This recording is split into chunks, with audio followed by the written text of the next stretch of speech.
a message homeless advocates hope is heard by Supreme Court justices. Homelessness is not a choice. Poverty is not a choice. Dozens rallied outside Seattle's Federal Courthouse Monday after our nation's highest court weighed in on the legality of local laws used against people who camp in public areas. There is no humanity in this. They're basically just trying to turn us into criminals. Chanel Horner has been unhoused on and off since 2012.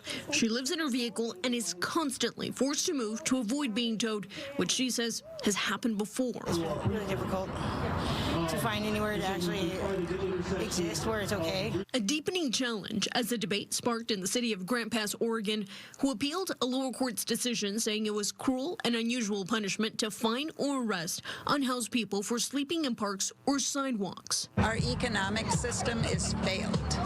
We are putting housing into the financial sector and instead of thinking of it as a human right. Amy Hagopian, a public health professor, says she's done research on homelessness and says sweeps must stop. We didn't displace those people. We just removed any hope of shelter. Homeless people are not criminals. We are human beings, right? Scared.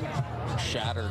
A feeling Xander and Alexander can't shake as they too recently became unhoused and fear what could happen if other cities take up similar laws. We didn't choose this. Homelessness is not a choice. In September 2023, Seattle City Attorney Ann Davison joined several other cities supporting Grant Pass, asking the Supreme Court for local autonomy be restored to our elected decision makers to appropriately direct resources to our homelessness crisis. After Monday's hearing, she said the broad ruling by the Ninth Circuit in this case does not provide any space for cities and towns to consider and then address the unique local circumstances and challenges inherent to homelessness, which she says leads to policy paralysis. She says a one-size-fits-all legal approach will not create effective solutions for every community. We're all people, and we deserve a place to be. And if there's no options for us, then don't just criminalize us for it. Don't turn us into criminals when we're not. Alejandra Guzman, Fox 13 News. The Supreme Court's decision is expected at the end of June.